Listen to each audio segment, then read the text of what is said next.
Hi guys, this next place is called Beylerbeyi Park. This is very close to the first bridge. It's right after Üsküdar. I'm telling you, if you come to Istanbul, there's 3 places you gotta go to, or you've not been to Istanbul. That is Üsküdar, Beylerbeyi, and Çengelköy, where we just came from. So we're making our way from Çengelköy, Beylerbeyi, Üsküdar. The views here are amazing. The parks are very clean, and then you're gonna find a lot of locals here. A very small amount of tourists come here, but you can easily catch a cab here for very cheap and enjoy the views. What's up, Sarah? Sarah had her favorite dessert? Yeah. You had your favorite dessert? Yeah. Yeah? I have a grandma tea. Grandma tea? Grandma tea is real good. The water is actually very clean here.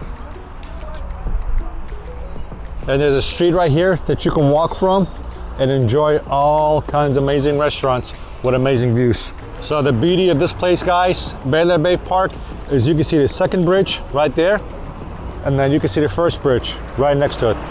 So you get amazing views of the both bridges. So earlier today, that's where we were right there.